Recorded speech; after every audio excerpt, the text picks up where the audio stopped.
news, updates, and interviews. The only way is the right way, I might say. Nobody doing it better, y'all some lightweights. Malik Wright, up all day and all night, pushing all the buttons up to something till it's alright. He looking at it from all sides and angles, got a stripes on his body like he played for the Bengals. Oh man, there's no one discussing it. They came, they stayed, they either did it or done it. Man, I love it, cause all they ever do is win. So kick back, relax, the TWSN. Thank you guys for tuning in to another episode of the Sitdown Morning Show with Malik Wright, presented by the Right Way Sports Network. I'm your host, Malik Wright. Join my co-host, always, Daniel Almeida, Jimmy on the ones and twos. A lot of stuff to get into, a lot of stuff to break down. But before we do, make sure you guys give this video a like, subscribe to the YouTube channel, turn on post notifications so you guys never miss when we go live or upload content. We appreciate you guys making us a part of your daily routine. I want to start over in Jacksonville, and the hit heard around the world, and that was on Trevor Lawrence. It was such an unfortunate hit, but you have people speculating now: should Shahir be suspended? Should the league do something about it? Was this a dirty play? Jimmy, roll the clip. Presents that well, and oh my, that'll be Alshire, who's flagged for the big hit on the slide, and that's going to start a little bit of a scrum afterwards as the Jaguars come in to protect their QB. You raise the forearm, you go to the head and neck. This is Azeez Alshire walking off the field, fans throwing things at him from the stands. So, Danny, I really want to get your reaction, your thoughts on that hit on Trevor Lawrence.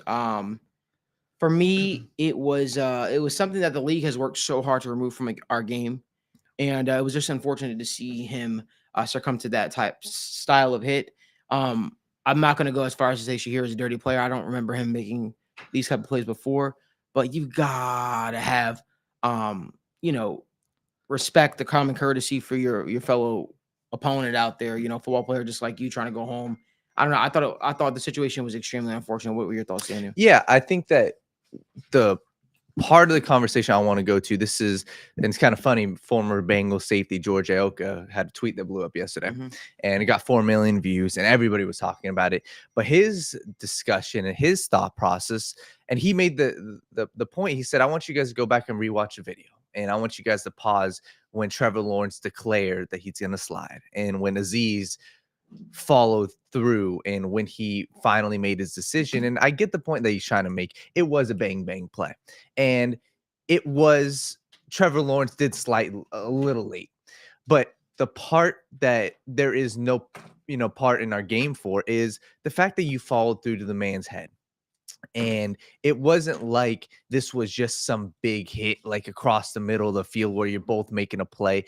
You followed through, and it's not like it was head down, couldn't see. It was forearm and everything, head, forearm into his head, follow through. And that's where there's just no place in the game for that, man. And I understand these dudes are elite athletes. I understand that they're going super fast. I understand it's a bang play, sure. But you're also in control of yourself, and this is somebody else's life that you're playing with.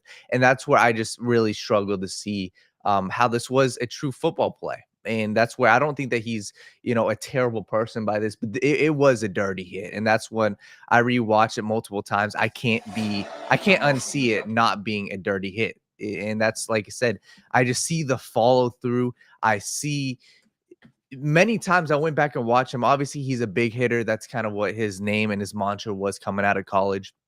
But it's the follow through for me. And it's the fact that this is on a quarterback, and everybody is cognizant of quarterbacks being hit. And that's been implemented into our game. And that's been a huge talking point that, oh, you're taking away from football. This should be, this is a man's sport. This is like, no, it's about safety. So I understand, the flags, the penalties, maybe there's some in the backfield and quarterbacks are being overly protected. But in open space like that, when a quarterback declares himself and is clearly sliding, it was the follow through for me. So continuing on that, I just want to shout out and applaud Evan Ingram. Evan Ingram, if you guys saw that video right there that just played, as soon as his quarterback got hit, and that's what I love. He went and he absolutely rocked Azeez, and that's something I want to see out of my teammates. Go defend your quarterback. Your quarterback is knocked out on the ground, and for right or for wrong, I personally like seeing my quarterback's offensive line go and get their lick back. I like seeing my quarterback's teammates go and support your quarterback. For right or for wrong, I want to see my guys support my quarterback. And that's what at least I was proud to see. And I was happy for the Jaguars to see a guy like Evan Ingram really stand up and say, hey, we ain't going to allow that here. So all around, it was just a dirty hit. And you just have to feel for Trevor Lawrence too. Like it's a similar situation, obviously, to Tua, where, man, like he was clearly knocked out cold. He's been dealing with injuries, finally got back healthy, but it's just wrong timing for Trevor Lawrence. So all around, I think it was the dirty hit. I don't think that he's a terrible player, Aziz, but I wouldn't be shocked with the outcry if he does get suspended. Just because of, like I said, this was, and it's widely regarded as one of the biggest hits, if not the biggest hit in the NFL over the past 3 years. And you saw that by the fans, the video we just showed you, throwing stuff, at him as he was leaving the field. And that's something where I understand the fans' frustration, but also throwing stuff ain't gonna fix anything. So yeah, I mean, look, it's just an unfortunate situation altogether. Hoping for Trevor Lawrence's speedy recovery. That was definitely a scary hit. I think that the fact that, his teammates were rallying around him, especially with it being such a down year, was important to show that his locker room definitely still supports him. I thought Doug Peterson's comments were, it was almost of a guy, that knows he's probably not going to be here the following year, but he was very moot with it. He was basically saying, I know Coach Ryan doesn't coach his team that way. I don't coach my team that way. It's just unfortunate, but happy that Trevor's going to be fine. Like that was literally his response to the whole situation. And I don't know. Yeah. I think you and me are a little bit more fiery guys a little bit, and we probably want to see a little more emotion from our fellow coaches or teammates and so on and so forth. But definitely hoping that Trevor Lawrence can bounce back in a big way for the Jacksonville Jaguars. We'll move the conversation on over to Christian McCaffrey. Christian McCaffrey is expected potentially to be out for the season after a lower a PCL injury, I believe it was, right? Yeah. We could talk about the outlook on what's next for a guy like Christian McCaffrey, while also tying it into what's next for the San Francisco 49ers, because this certainly puts a damper on their season. Everything that they wanted to accomplish, everything that they had set out to accomplish has now kind of been put on the back burner. They have 7 losses now on the season. Yeah. Kyle Shanahan, and make no qualms about it, is probably on a semi-hot seat. You think about it, they lost Ayuk for the season after that whole off-season thing about, okay, are we going to pay the guy that falters? You still got some big contracts like Trent Williams. What does this look like for the Niners? But let's start with Christian McCaffrey first. You got some people out there saying the Madden curse is real now. I'll say this. This is about the time where running backs start to break down a little bit. Yes. It's about time where running backs start to break down. And for a guy that was asked to do so much, yeah, I don't know. I'm not really too shocked that this happened. It's unfortunate that it happened because Christian McCaffrey is a fun player to watch. But I think that this could speak to maybe the almost the end for Christian McCaffrey. At least being a bell cow, at least being a guy that you build your entire offensive identity around. I don't know, Daniel, what are your thoughts? Yeah, man, I think that first off, we'll get into the 49ers discussion, but you hit the nail on the head, and it's respectfully, and you got to feel for Christian McCaffrey. This dude is a warrior. I can guarantee you 85% of running backs that have gone through Christian McCaffrey's injuries would not have made it to where he is now. Mm-hmm. And that's a testament to who he is. That's been stated by former Panthers head coach. That's been stated by current 49ers players. It's been stated by Kyle Shanahan. It's been stated by Christian McCaffrey's wife. Everybody knows this dude is different. Everybody knows this dude fights through pain. But at this stage of your career, it is statistically proven that you are much more likely to be getting injured. Running backs over the age of 29. He's 28 right now, but over the age of 29, 45% of them miss 5 or more games in a season.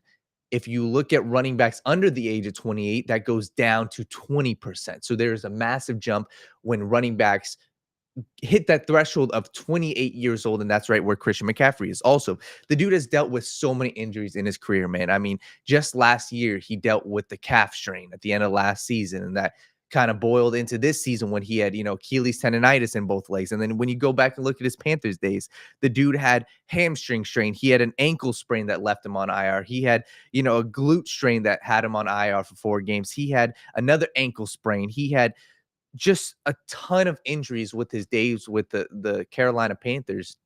And it seems like when one season was injury riddled, it would really pile on. And I think that's just how the human body works, right? We were talking about this the other day when, something happens with your lower leg, or if you're stressed out up here, it goes down to your right hip. It's the same thing with football injuries. If you're putting too much stress and focus on your Achilles tendonitis, it's going to, result in other injuries. So all around, Christian McCaffrey, if I were him, yes, he's got 2 years left on his new extension. I think that he could still return next year and play in a role, probably in a committee. But Malik, he's not going to be a bell cow running back anymore, nor should he. Like, it's just, you can't be expecting that with all of his injuries. So if I'm the 49ers, that's how I'm kind of game planning. You got Jordan Mason, who's looked very good at spurts. You got Isaac Guerendo, who's looked very good in spurts. That's the way the league is kind of trending. These running back by committees, it helps keeps the running backs fresher. And like I said, it sucks for Christian McCaffrey, but Father Time is undefeated when it comes to running backs, maybe outside of a guy like Derrick Henry. So Christian McCaffrey, you just hope the best for him. And it sucks because that dude works harder than anybody else. But at this point, man, it's he's not going to be a workhorse. And if he does, and if he returns next year and plays a full 17 games, he proved me wrong. But also, just switching over to the 49ers really quickly, the Super Bowl hangover is real, and we can discuss, and that's something I'm curious to discuss, the actual stats of teams coming off of a Super Bowl loss. But they had such good health last year, and it's just super hard to replicate success year over year. And they've had a brutal schedule, man. They face the Kansas City Chiefs, then they face a divisional opponent in the Seattle Seahawks, then you face the Green Bay Packers, then you face the Buffalo Bills. They've had a brutal schedule, and it hasn't done them any favors. Brandon Ayuk injury, George Kittle injury, you had Trent Williams injury.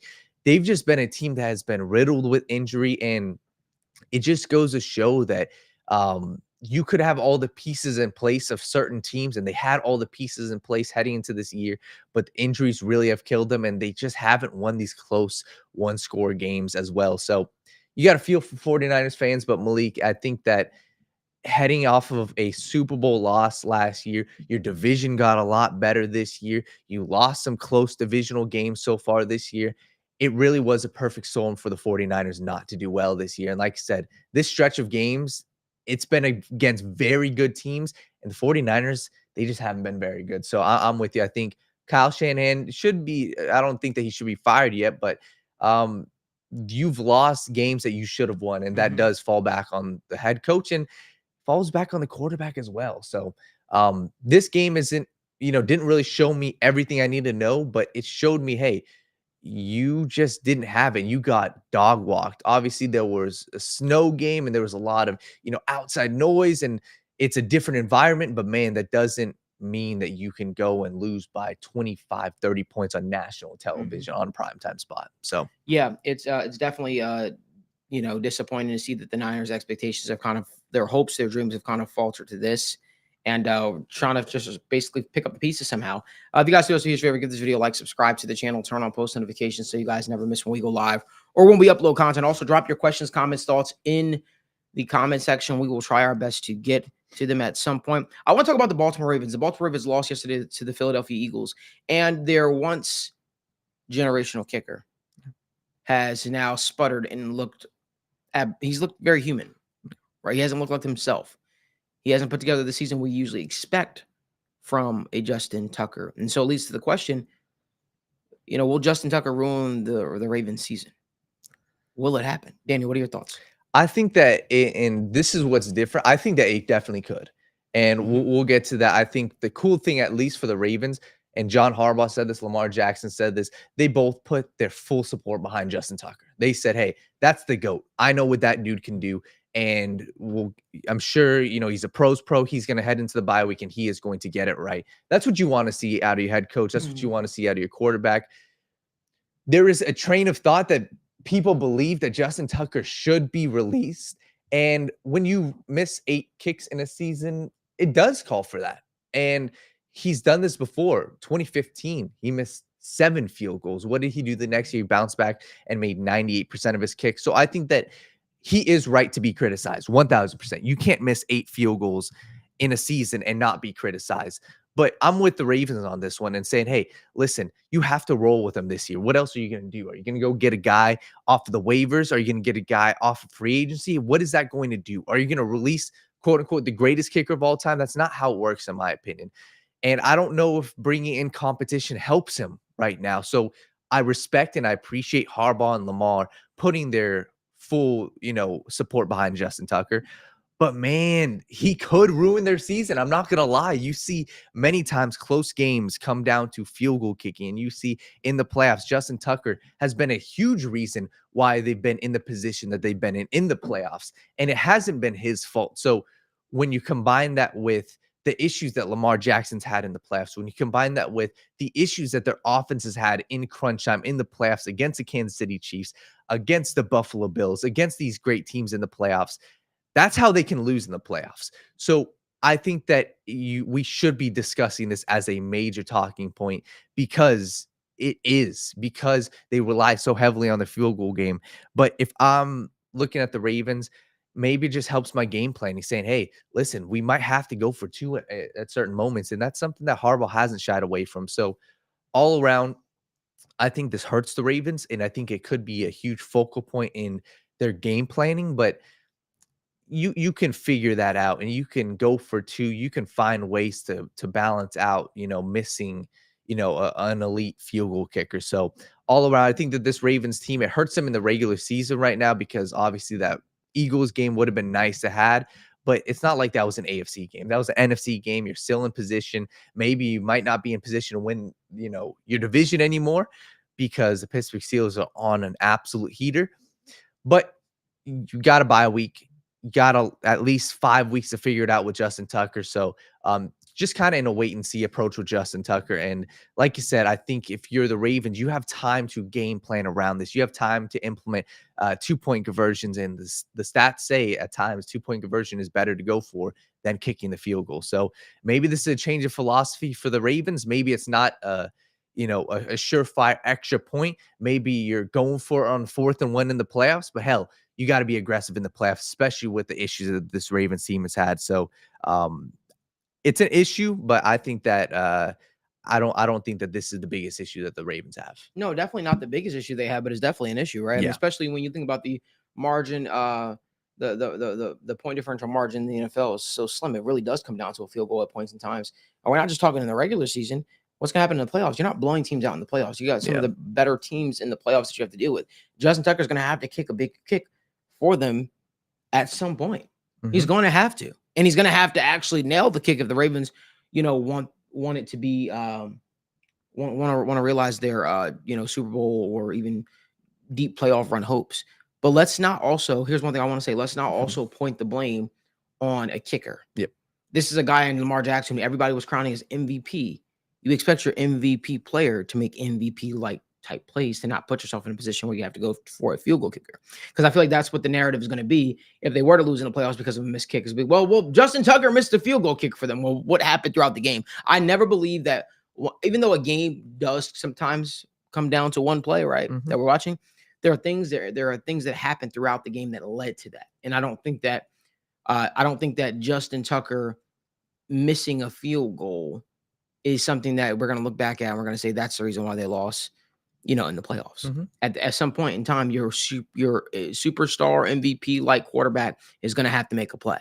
And I just think that to water it down to a kicker is basically avoiding the real conversation. And that's looking at Lamar Jackson and saying, hey, brother, this has been your MO. This has been your career MO.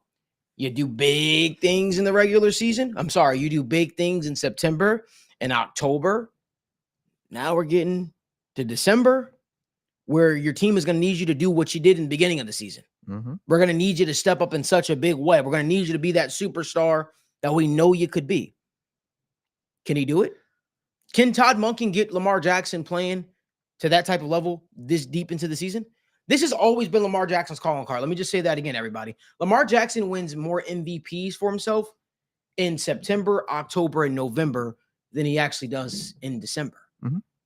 It's the body of work of what he does in the beginning of the year. You know, sometimes it's because it starts to break down or whatever the case may be. But this time, looking squarely at you. Mhm.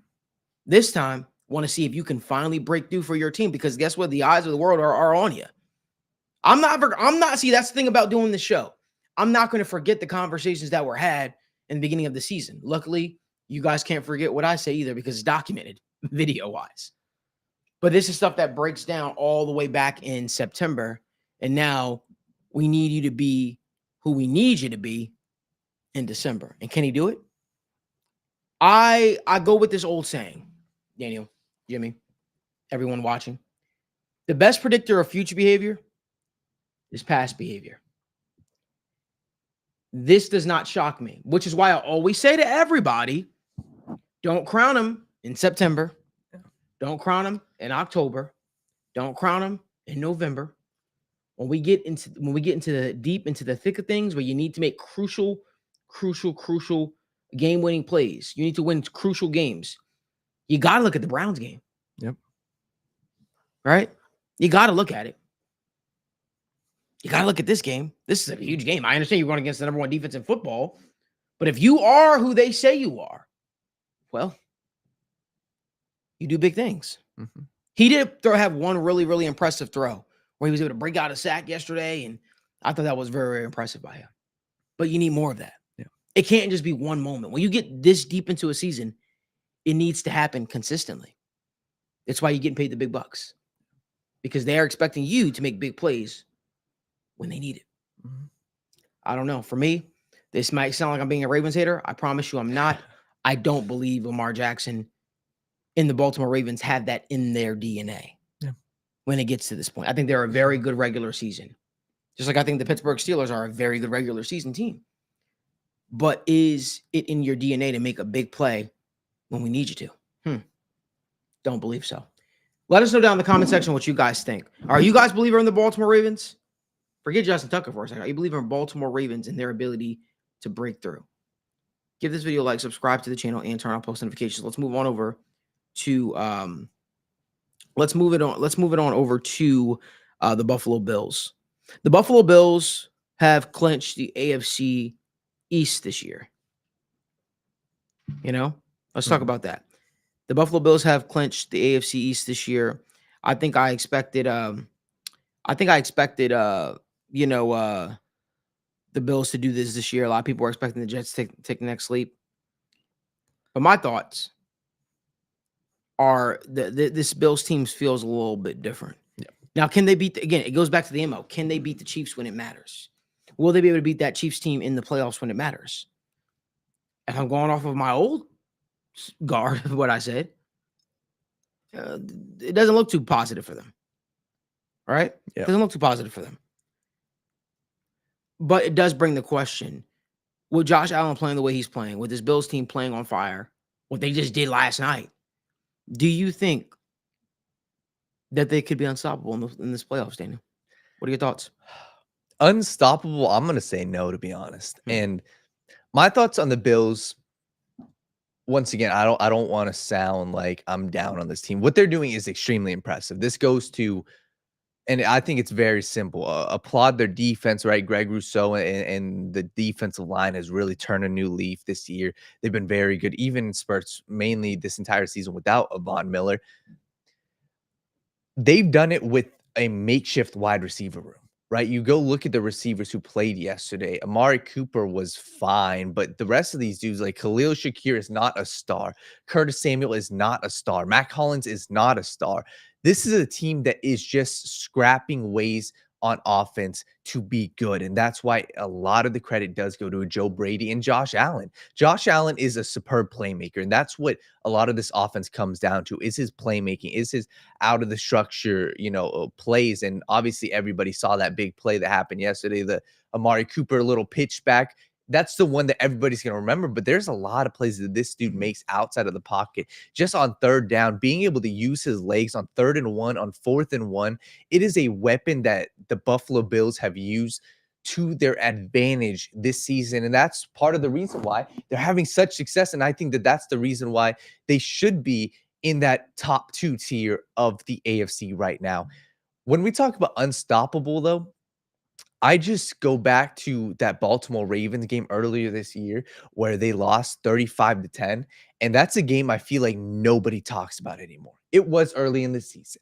It was, them trying to find their footing with their new weapons. They didn't have Amari Cooper, but that was a game where I just saw this team get punched in the mouth.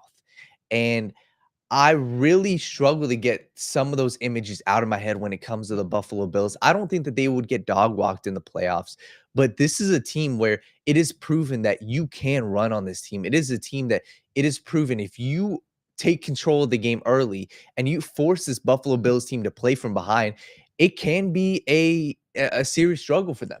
Josh Allen has played much better football when it comes to turnover, worthy plays this year. But still, this dude is a guy where he is going to try to make plays, and your biggest strength is oftentimes your biggest weakness. And that's what concerns me when it comes to the playoffs, is saying, hey, you're making it work right now. You've got Khalil Shakir, who's, top 5 in targets within 5 yards of the line of scrimmage. He is the guy that Josh Allen trusts.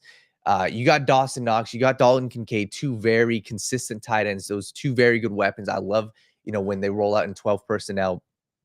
I just sometimes, Malik, I do get concerned when saying, hey, you got all these weapons. You go look at every single, game. He's throwing to Mac Hollins twice a game. He's throwing to Curtis Samuel. He's really dishing it out.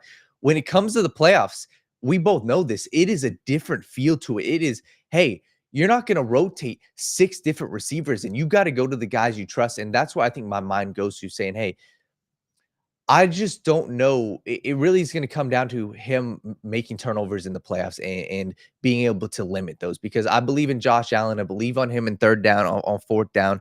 I'm just really, really curious to see how they look in the playoffs, and can they consistently rattle off 3 straight victories without having a game where Josh Allen comes out and really has a couple turnovers. And that's what it comes down to. So they're impressive right now. I'm not taking anything away from them, but my mind goes to that Ravens game and looking at their weapons and saying, hey, Josh Allen is going to have to be Superman in the playoffs. And I don't know if he can be Superman for 3 straight games. And that's really what it comes down to, Malik. I think that he is a superb talent, but I'm just saying this now. I think that it bites him in the ass come playoff time. Mm-hmm. And that's what happens when you build the team the way they built it. And that's what happens. They've done an excellent job. They're going to make the playoffs. They're in contention for the number 1 seed. They might even get the number 1 seed. And that would be a huge help to them.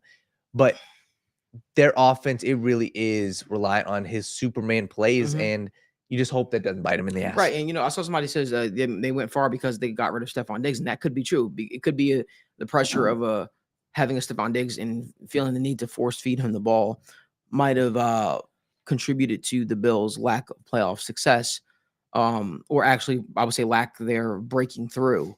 That definitely could play a point. And maybe he's better when he can just wheel and deal to different, various wide receiver talent out there, for sure. I see we have a comment in here saying, from Yamir Mayer Smith says, y'all out here calling everybody frauds but the bum-ass Bengals. And then he says, Malik and Daniel are clueless. So I guess I'm for me, I try to address every controversial comment on the show. I got time, man. Listen, I'll put it to you this way, brother. Why are we even talking about a team that's not even anywhere remotely close to the table? So at this point, you want me to just sit up here and just, I guess, bag on the Bengals. You want me to just jump them, essentially. I don't know if you noticed, brother, but there is literally a segment in the show that says Bengals. The headline. And, if you actually paid attention, you will see that they're actually coming up next. And you might get your fix of us calling out the Bengals, which is going to happen. But let me be very, very clear. We will still be doing a morning show every single day, except for Wednesdays and except for Saturdays. We will still be talking about every team in the NFL because that's what we do. We are credentialed with the NFL. We go to events. That is what we do. We cover the league as a whole. And we're going to talk things through because guess what? Bengals ain't even in the party right now. So we're going to talk about teams as well that are in the dance in our outlook because we cover the game. We cover the entire league. So we're going to talk these things through. And I'm sorry if you're a Ravens fan and that pisses you off, that upsets you, the fact that we're being direct, sorry, man. We're going to be honest, though. We're going to have an honest conversation like we have an honest conversation about every team around the league, including the Cincinnati Bengals. So I just want to leave that there. If you guys could do us a favor, give this video a like, subscribe to the channel, and turn on post notifications so you guys never miss when we go live or when we upload content from the TWSN studios. We're going to move on over to Russell Wilson and the Pittsburgh Steelers. The question is, can Russell Wilson lead the Pittsburgh Steelers to, deep into the postseason? He can. And I think the way the Steelers team is actually made up, I think that they could make a deep playoff run. They're not built on glitz and glamours. They built on smash mouth football, run the ball down your throat. One of the better zone read offensive coordinators in football, and Arthur Smith. It's going to have Najee Harris playing like playing great deep down the stretch. And here's one thing I actually want to talk about that for a second. I don't feel like that's being talked about enough. Mm-hmm. The project that he took on with Najee Harris, because you had a lot of Pittsburgh Steelers fans and people like thinking Najee Harris was a bust. Mm-hmm. He gets in an offensive coordinator that fits his skill set to a T and is able to get the most out of him. The job he's done with Najee Harris this season is why the Pittsburgh Steelers, respectfully, why their record is probably what it is. They're able to lean on the run game when they need to. They're able to rely on their defense when they have to. They had the third, but before yesterday, they had the third ranked defense in the league. And that's what TJ Watt only having 8 sacks or 7.5 sacks, something like that. So I think that means a lot. I think that this Pittsburgh Steelers team is equipped to potentially they can make it to the AFC Championship. I believe this Pittsburgh Steelers team could beat a team like the Ravens in the playoffs. Mm-hmm. I believe this Pittsburgh Steelers team can even beat a team like the Bills. I believe that. I think that they would struggle against a team like the Kansas City Chiefs because you need points. You need to be able to put up points against Kansas City Chiefs, and I just don't know if their offense can do it consistently. Could they shock me? Sure. But this Pittsburgh Steelers team is gaining a certain level of confidence about them under a Russell Wilson. Yeah. And again, Mike Tomlin finds a way to prove that he understands his team. A lot of people were saying, why would you bench Justin Fields? We were a lot of people. Why would you bench Justin Fields when he was playing well? Well, he knew that there was more for this offense to unlock. He wanted more for the receiver group. And guess what? He's getting it. Albeit against the Bengals defense yesterday, but he passed for 400 yards. Yeah. Russell Wilson's coming on strong. Russell Wilson is in a similar situation that he had back when he was winning Super Bowls in Seattle. Yeah. Strong defense, good running game, capable receivers. If the receiver, George Pickens, cannot be his one worst enemy, he could be a real force in this league. Just my thoughts. Daniel, what are your thoughts on the Pittsburgh Steelers potentially making a deep run? Yeah, I think that, and one of our comments said it best, it really depends on how the offensive line holds up. Russell Wilson under pressure isn't the same quarterback as he is with the clean pocket. And I think that this Bengals game was a false sense of the ceiling that this Pittsburgh Steelers offense has.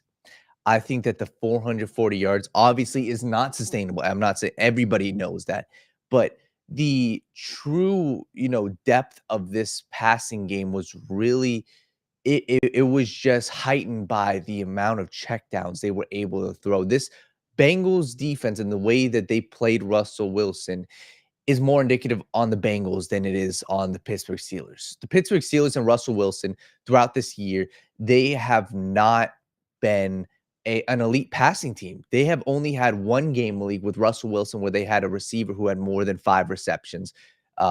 This game, they had 3 receivers who had 5 receptions or more. Pat Freiermuth, Jalen Warren, and Najee Harris. And I think that that's where my mind goes to. And I think that this Pittsburgh Steelers team is very good. They win close one-score games. That's what the playoffs is. It's about how can you win these close one-score games. So I think it really depends, Malik, to be honest with you. If they get the 1 seed, I'd be very confident that they make the AFC Championship, to be honest with you. And that's because I'm very confident that they win a playoff game. And albeit, okay, maybe they face up against the Ravens. Maybe they face up against the Bills. Those are winnable games in the playoffs. At home, you get the Baltimore Ravens, a divisional opponent who you already saw twice, heading to your place. That is a truly winnable game. On the flip side, you got the Buffalo Bills, a team who got once again, dog walk by the Baltimore Ravens, a punch you in the mouth type of game.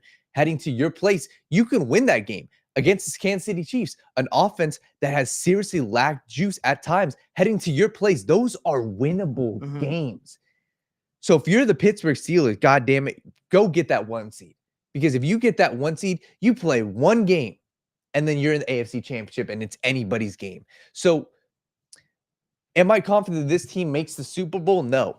But at this point, I think we have to all be saying, hey, they can win one playoff game. I have no doubts about that. And that's just how I view the entire AFC landscape.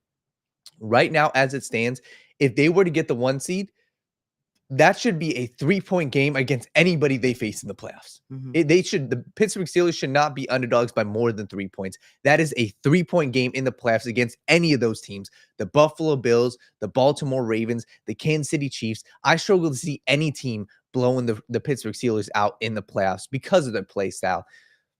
Do I see them winning 2 or more playoff games? No, I don't. I just think that it's going to be super hard, once again, to win those one-score games time and time and time again, as well as the lack of juice on this offense.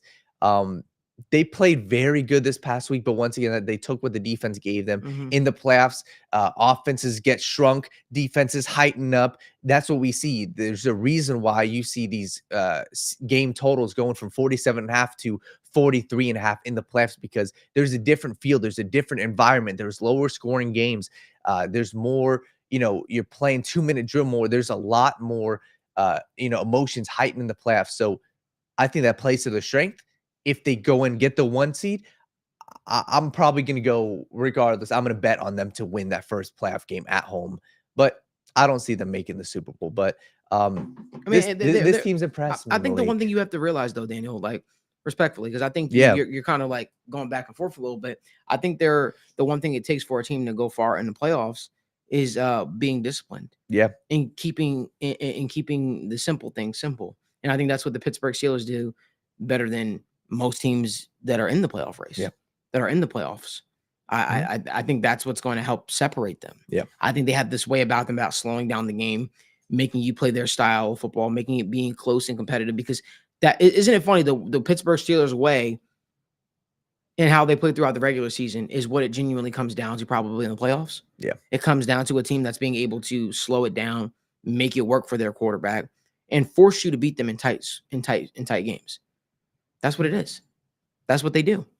Right? Yeah. Now, do they have the ability to change their style? Sure.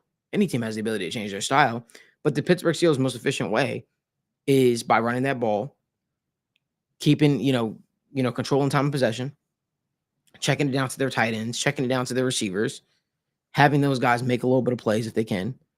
And then next thing you know, they limit you to about 2-3 possessions in a quarter. That's their style of football. That's their brand of football. And then they're going to pin their ears back and tell, we'll take our points when we need to take our points. We'll keep it simple. And that's what I think they do better than a lot of these teams. And no, Ohio 513, we're not Steelers fans. We cover the NFL on the show. This is the Sit Down Morning Show with Malik Wright. We'll talk about everything. There is a segment built in for the show for the Bengals. We're going to talk about the Bengals as well. But we got to talk about the teams that are making noise in the NFL. Teams like the Pittsburgh Steelers.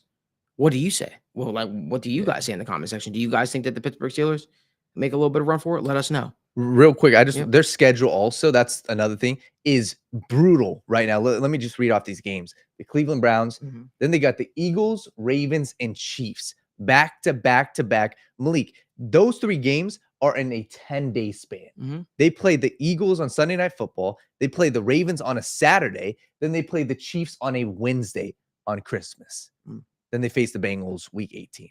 That's a brutal schedule. So would I be bet on them to get the 1 seed after looking at that? No, I think they lose at least 2 of those next 5 games, finish off at 11-6 or 10-7. Well, that's the thing. I think them getting a 1 seed was always in a little bit of an uphill climb. That would really require the Chiefs to just have a colossal F up and fail and look terrible down the stretch here. And I just don't see that happening. We were struggling at one point to find a loss for them. Now, with the way they were just eking out these victories, it's going to take a special performance to beat that team. Yeah. But let us know what you guys think. Give this video a like, subscribe to the channel, and turn on post notifications so you guys never miss when we go live or upload content from TWSN Studios. Want to move on over to the Cincinnati Bengals. There's pressure mounting within the fan base for the Bengals to make some sort of a change, to do something different, whether that be from coaching, whether that be from the front office. People are clamoring from change. The popular names you hear coming up right now is Duke Tobin, Lou Anarumo. Believe it or not, a lot of people are saying, well, the offense is great. Offense is fine. Let's keep Zach. That's what people are saying. I'm going to have a separate video that I'm going to be doing where I'm going to do a deep dive on the Cincinnati Bengals because we could sit up here and we could talk, right? I can give my opinion on a bunch of stuff, but I think that the video would do it a lot of justice and me breaking it all down, explaining how this team peaked, looked great, and how they got to this point. Because I think context matters through this situation. I think context is really, really important. I don't think just because the offense, and that's the thing about hiring an offensive-minded coach. If the offense is playing well, a lot of people think that absolves him of a lot of issues on the team. When realize when you become the head coach of a team, you're not just talking about one position group, you're talking about the team in totality. But I'm going to do a video and I'm going to break that whole thing down with you. We're going to press back on some of the egregious claims out there because I can remember a point in time where people were saying Joe Burrow was carried by his defense. I can remember a point in time, I can remember a point in time when the Bengals defense is the reason why they were able to eke out those games against the Titans or make a great comeback against the Kansas City Chiefs or shut Josh Allen and the Buffalo Bills down in the playoffs. And I can remember those times. And I feel like that narrative has somehow spent. This is exactly what the narrative was when this group first took over. And it's kind of gotten back to that a little bit. And I think there's a little bit of a blame to share from everybody. The numbers are what the numbers are. But again, I'm looking forward to looking at everything as a whole. And I agree with Dre saying. He says, F the offense, looking good. What about the team? He's the head coach, not just a play caller. I've got a lot to say. I'm going to say a lot. But I'm going to let Daniel get in here, guys, and give his opinion on the Bengals. We need to make a change. Joe Burrow came out. I wish we had the video clip, but Joe Burrow came out and he talked about how changes are needed. A lot of changes are needed in the offseason.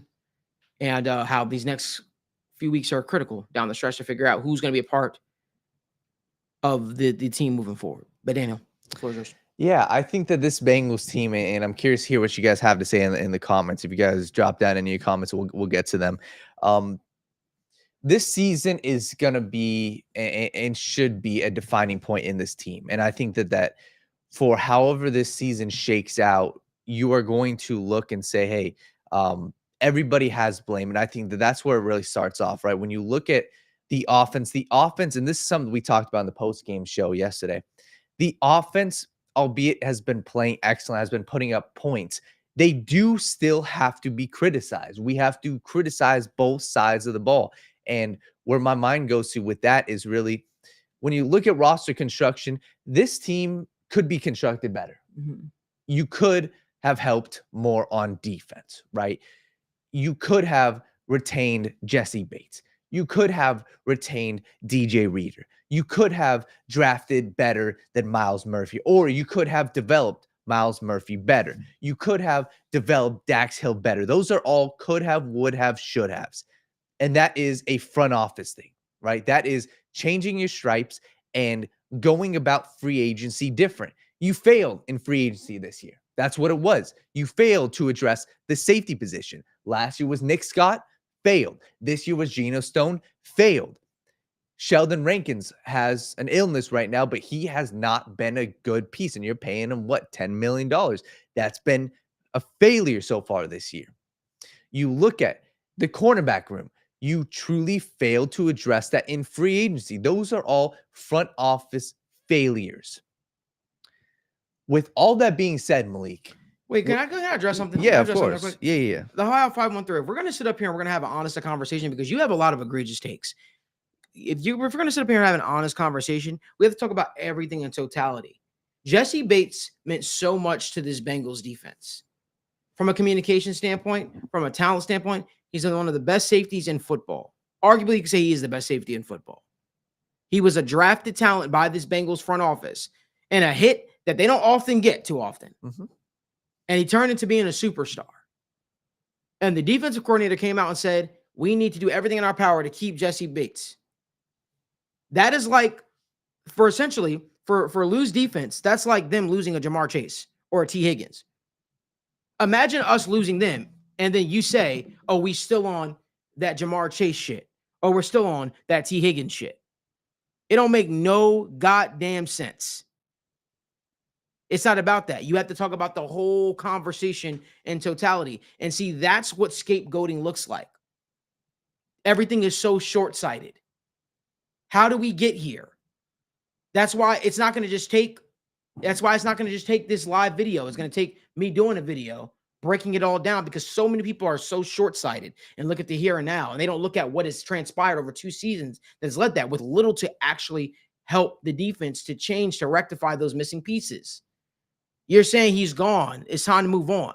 We all understand that.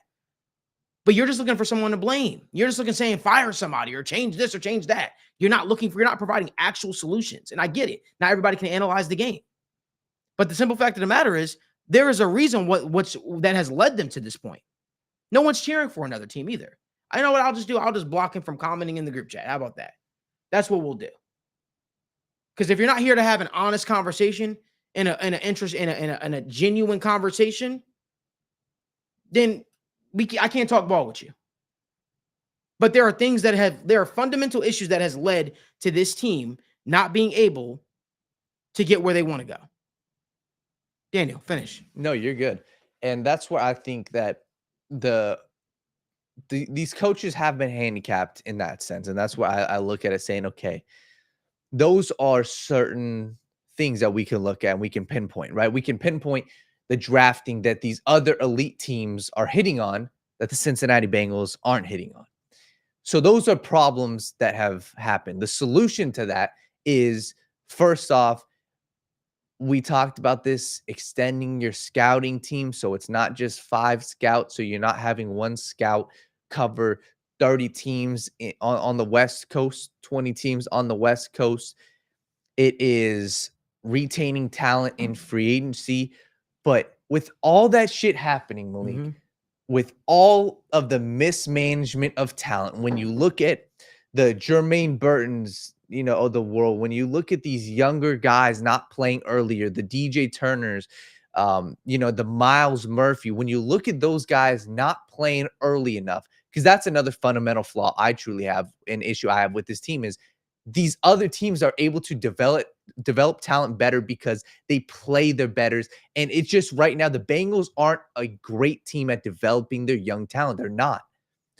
With all that being said, with all those issues being said, you had 8 games this year within 1 score. And that's what my mind goes to, Malik, is saying, hey, for as bad as we're saying this front office is, for as bad as we're saying that the mismanagement of the talent, you were still in the ball games. And that's what it comes down to right now. And I'm not blaming Zach Taylor for all of this, but I'm simply saying, hey, you are not winning divisional games and you are not winning close games. And that falls on the head coach as well. And that's where my mind goes to. And I look at this. This season is a lost season. And this season deserves to have, serious change. Your quarterback is saying there needs to be serious change. And I just look at it, and I hate to say it, but 7 years on the job for Zach Taylor. This year, 1-7 in 1-score games. That is irreversible damage to your team. And that's how I view it, Malik. And I truly say, hey, I can pinpoint in those games to specific plays, whether that's Joe Burrow's fault or whether that's Zach Taylor's fault. But 1-7 in 1-score games is inexcusable. And I do think that a lot of that has to fall back on your head coach and your play caller. And I think that's where my mind goes to, saying, hey, you're 4-8 right now. How can you turn this team around for next year?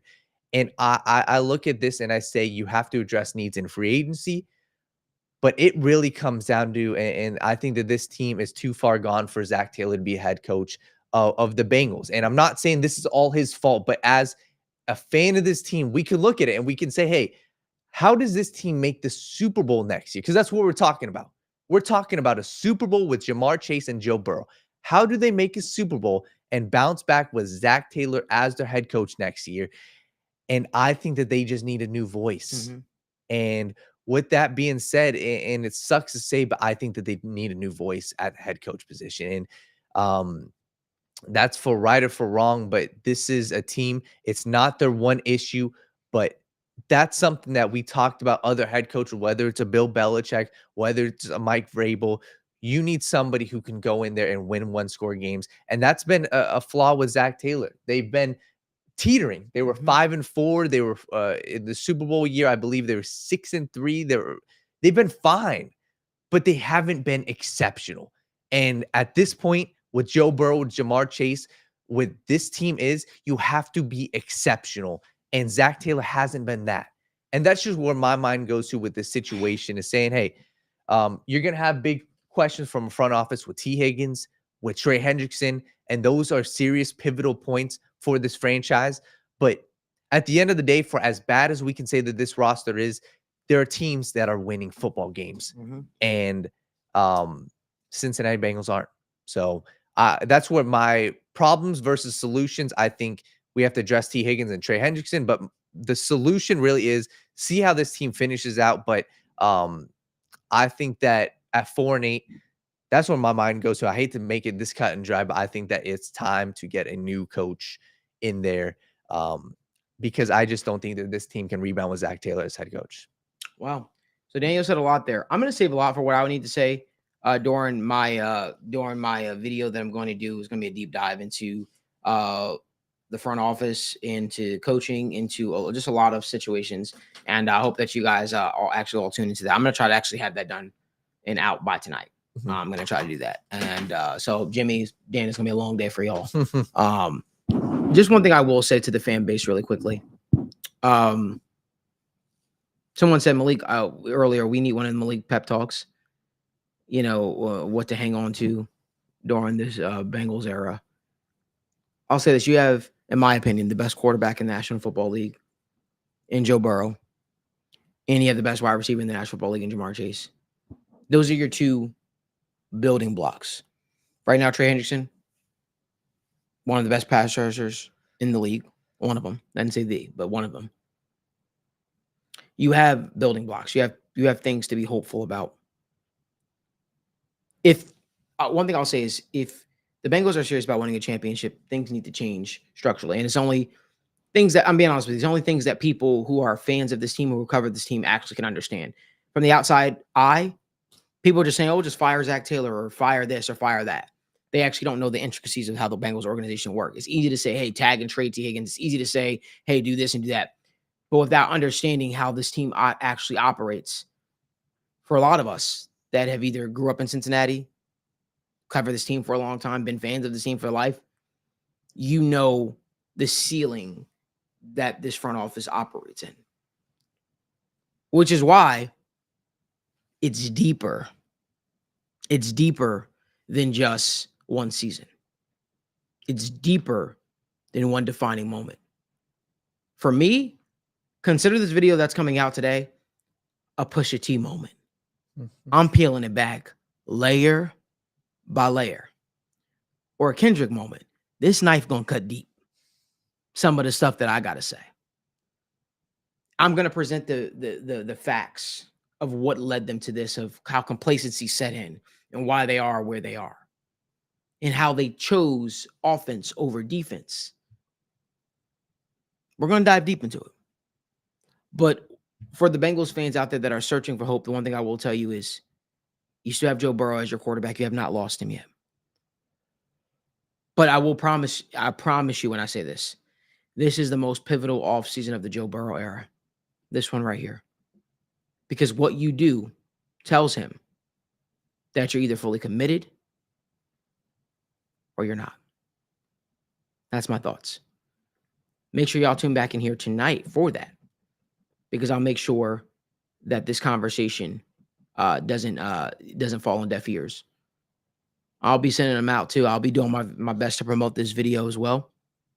But there's a lot that kind of goes into where the Bengals are right now. They did everything in their power to establish a culture of having leaders and operating like a team that wants to win. But when it came time to pay those leaders and keep those leaders, those guys were left in the wind. Joe Burrow's a leader, but he's a different type of leader. He's a different type of leader. So, we'll talk about this all tonight. We'll talk about everything as a whole. Make sure you guys tune back in here. I'll look to have that video out. What's today? What's 7 p.m.? I'm sorry. Tonight, I'll look to have that video out by like 7 p.m. tonight. That's what I'll do. I have that video out by 7 p.m. So make sure you guys tune in for that. Make sure you guys do us a favor. Give this video a like. Subscribe to the channel. Turn on post notifications so you guys don't miss when we go live or when we upload content from the TWSN studios. Danny, I want to move on the conversation over as well to Ryan Day.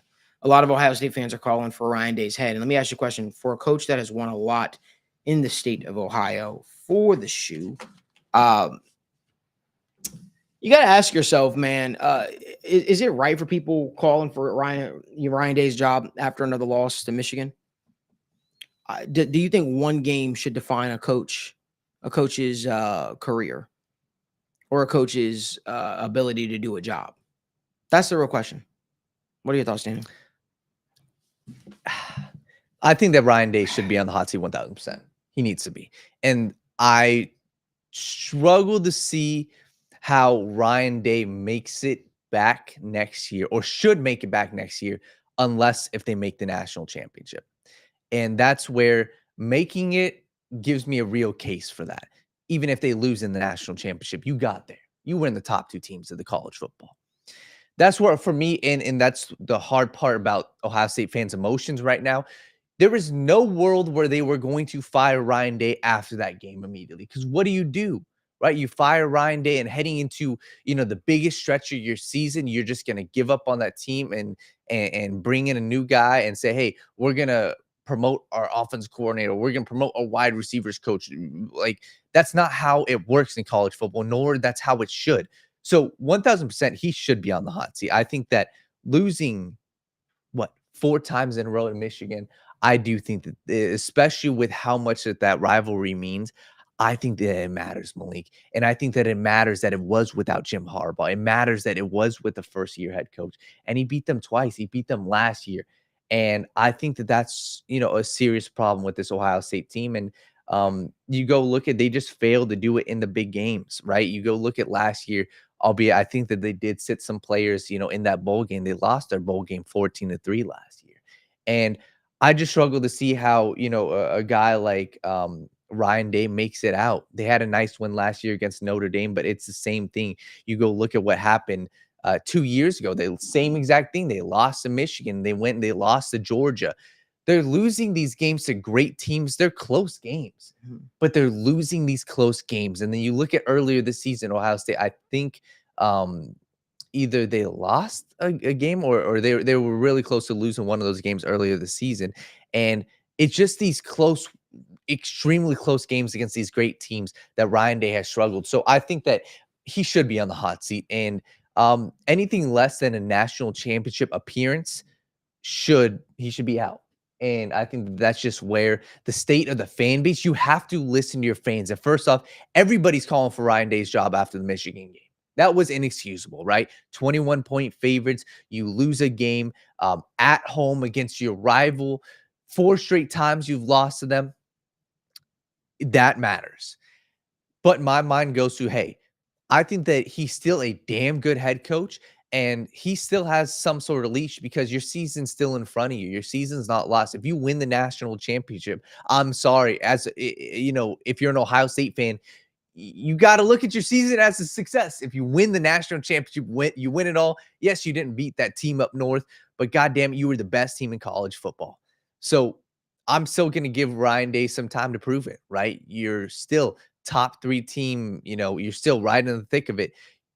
there's no clear-cut team to win the championship this year. You look at Georgia, they've got serious flaws on offense. You go look at Oregon, Dylan Gabriel, I'm not fully sold on him. I like him, but he's been, proven many times to, have serious flaws in the red zone. You go look at other teams, all these other teams, man. Alabama, is Alabama even going to make the playoffs? There's these teams that in the playoffs, you're going to have your chance. So I say all that to say he needs to be on the hot seat, but he has a chance to rectify this. You have arguably the best roster in college football. Go out there and prove it in the playoffs. Go out there and make the damn national championship and make that a game. If they don't make the national championship, I will be back up on the show saying he needs to be gone ASAP. I mean, yeah, I definitely think morale is down when you can't beat, as they call them, the city up north or, Michigan. Because I think a lot of the momentum was built into that game. Yep. And if you're not able to win that game and you're trying to make a push, it's like, how does the fan base get on board with knowing that this guy, now is 1-4, 1-5 against Michigan since he took over as the head coach? How do they feel confident in some of these other bigger games? To me, I think that a lot was built into the game, especially for a lot of the seniors who have never beat Michigan throughout their tenure there. And so I definitely think that there was a lot riding on the game. I just, I'm reading some of the comments. Jared Gundler says, yes, Malik, as an Ohio State coach, you have a standard. Win 2 games, University of Michigan and North Carolina. He has failed for the past 4 years to do so. Makes sense. And so, there are a lot of people that believe that he should be out of there. So what's the solution? Who do you think is coming in? Who do you think guys think can come in there and do a better job than what Ryan Day? And I have no dog on this race, by the way. Let me just say that I have no dog on this race. I just think that the way the college football playoffs is kind of structured now, obviously a loss is never good in college football, right? But I feel like you have teams that lose 2-3 games now still do very well in the college football playoffs, so they make it and then have a chance to go for a deep run, because the way that this is currently structured, a loss doesn't hurt as bad as it may have in years past. Yep. But I understand from a pride standpoint, from a rivalry standpoint, you want to be able to beat the team, your biggest rival. You have to beat your biggest rival. And I think that is definitely why Ryan Day is definitely feeling the pressure right now to get this thing corrected and to get this thing corrected fast. Because again, I think he's losing a lot of I think he's losing a lot of steam with the Buckeyes, if you ask me. Daniel, I want to move on over to our UFC conversation really briefly. Before you guys do, give this video a like and subscribe to the channel. Leon Edwards is now talking about how he's going to be returning to headline UFC London. I want to get your thoughts on a potential opponent and just your thoughts on Leon Edwards casually, subtly dropping that news as well. I think that Leon's in a tough spot. Leon's going, and this is my perspective, Leon's going from the champion of the world to a guy who's going to fight a contender. And that's what I think. I think he's going to fight a contender. And I think that Leon Edwards is a very talented fighter, a dude who was on an absurd winning streak, but it really takes, one loss, especially for a guy who's not the biggest draw in the world. He's a talented fighter, but he's not the biggest name. Two names, I think, obviously JDM, Jack Della Maddalena, is one of the guys that everybody's discussing and should be discussing. And I think that would be that'd be a prove-it fight for him, for JDM. And I think Leon Edwards would be an absolute dog for taking them on, because you were the champion of the world. And now you got to fight a dude who's not even top 5 in the rankings. So, or top 4 in the rankings. I think that would be a good fight. Another one sounds a little bit like a stretch, Malik, but I think that there's a world where we could see Carlos Prates fight Leon Edwards. And that would be a huge jump for Carlos Prates, and it would be a huge step down for Leon Edwards. But a lot of these dudes in this division already have a fight lined up. I'm not going to give him in this. I don't know if Kamaru Usman makes a whole lot of sense for Leon Edwards right now, right? We already saw that twice. We kind of know how a fight with that would play out. So I think that it would make sense to give Leon Edwards a shot against one of these young guys, against one of these up-and-comers. And those are the two names that I kind of look at and say, hey, those are the guys I'd want to see him up against. Obviously, I don't know if, like Kamaru is the other big name, obviously. I don't know if he's got a fight lineup. I don't think so. But I would be looking at Carlos Prates, Jack Della Maddalena, 2 young up-and-comers to fight Leon Edwards, because I don't think that Leon Edwards, albeit he has the draw of the England crowd, I just don't know if that he's got the full, superstardom to say, hey, I can wait for a title shot next. I think he's got to fight one of those up-and-comers, and Carlos Prates and JDM would be the 2 guys that I'd be looking at. So yeah, I agree. Listen, I'm excited to see Leon Edwards return. He says he's got some different styles that he wants to show the UFC crowd. He said he isn't done just yet.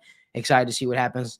Let us know who you guys think Leon Edwards should return and face. But I agree with you. I think Carlos Prates is definitely a guy that makes sense, especially with him coming off of a broken foot. I think the timetable kind of matches up as well.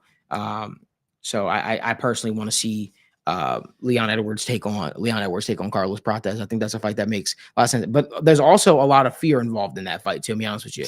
Because for Leon, if he loses that fight against a scary dude, he's probably bounced from championship contention in a big way. So would a guy like Leon Edwards, who has won the welterweight championship, trying to get it back after just losing in dominated fashion to Bilal Muhammad, would he be willing to take on that big of a risk? That's going to be the biggest question, right? And you got to also think, if he's headlining the UFC London card, they're going to give him a fight that puts asses in seats, because UFC London does big numbers for the UFC. Do us a favor, give this video a like, subscribe to the channel, and turn on post notification. Daniel, we're going to do a quick little round. We've been live for over an hour. Give me your favorite your best bets for tonight's NBA action and Monday Night Football. Yeah, so Monday Night Football, I'll get to that in a second. NBA, I want to start off there first. We got a couple big games. There's a lot of, some of these rivalry games. First off, you got the Boston Celtics versus the Miami Heat. Favorite play for that is simple. Boston Celtics are on a back-to-back. They just lost last night to the Cleveland Cavaliers. Jason Tatum, I like his rebounds over 8.5. This is a play that I've gone to time and time again. And my mind just goes to how they look against the Miami Heat. The Miami Heat are a team, they play somewhat smaller ball. Their power forwards aren't the biggest. Jaime Hawkins, Jimmy Butler plays the 4 at times for them. Jason Tatum's, over 8.5. I really like that, especially with Kristaps back in the lineup. Kristaps draws the opposing center out, kind of out the paint, especially with Jimmy Butler kind of sitting around the paint area. I absolutely love Jason Tatum's over 8.5 rebounds. And then I also like looking at the Pelicans versus the Hawks. This is kind of like a revenge game. This is a team that had a huge trade this offseason, right? DeJounte Murray was traded from the Atlanta Hawks to the New Orleans Pelicans. He plays his first game there. And I also like Dyson Daniels. So those are the 2 guys I'm really looking at. Dyson Daniels is a guy that and it's a weird one, but he has been an absolute stud on the defensive side, Malik. And this is going to be the first time I've ever done this. But I'm looking at steals. Okay. And this is something I really love. The New Orleans Pelicans have one of the worst offenses I've seen, with my own eyes. And that's just how they've looked so far. They've been one of the worst shooting teams in the NBA. They've been, had top 5 in turnovers. Dyson Daniels has averaged 4 steals a game over the past month. His steals is at 2.5. I love Dyson Daniels over 2.5 steals. It's a very niche play, but he has been on an absolute tear. He faces his former team. I think his intensity will be there, over 2.5 steals. And I'd be looking at DeJounte Murray on the opposite side. I like his assists, especially, without Zion. And I think Brandon Ingram might not be playing as well. His over 5.5 assists, I'm a huge, huge, huge fan of. So those are 2 NBA plays I really like. And when I look at the NFL side of things, I'm going to make this very simple. I like the Browns to cover this game. I think that the Browns present a very tough matchup for the Denver Broncos. The Denver Broncos, Malik, they're 7-point favorites against the Cleveland Browns. I know the Broncos are at home, but I just don't think that this makes sense. The Broncos have been on a tear. Bo Nix has been on a tear, but something that they haven't faced is a dominant defense with great man-to-man coverage. Malik, what do the Browns do very well? They play man-to-man coverage at an absurd rate. They play it at a top 3 rate in the NFL. And you're going from facing the Atlanta Falcons defense, who play a lot of zone, who aren't a good defense, facing the Las Vegas Raiders defense, who isn't a top 10 unit, to facing the Cleveland Browns, who face a ton of man-to-man coverage. You got wide receivers who can't separate. Cortland Sutton is a good wide receiver who's been exceptional recently. He's outperforming what he's been doing. Then you got a couple undrafted rookies. You got, dudes like, I don't know his first name, but Vele, who's a slot wide receiver, who's a shifty guy.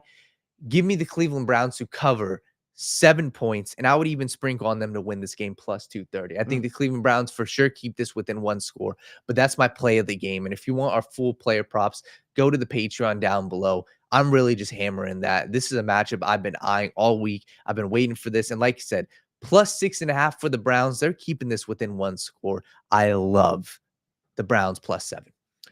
Listen, we appreciate you guys for making us a part of your daily morning routine. And Tom Jones said, Malik, do you believe Mike Brown will do anything? I think the family is going to do something. I think changes could be on the horizon for the Bengals. Again, but I'll be talking more about that on a video that's going to be released later on tonight. We appreciate you guys for making us a part of your daily routine and, having the conversation with us. Make sure you guys give this video a like. We have over 100 people watching. We only have 33 likes. All you guys can do is just tap the like button for us. We greatly appreciate it. We'll be back here tomorrow morning at 10 a.m. as we discuss this thing through a little bit further, as well as the happenings from tonight's games and so much more around the sports world. Again, there's only one way you should be waking up, talking sports, having the conversation, getting into debates, and that is the right way. We'll be back here tomorrow at 10 a.m.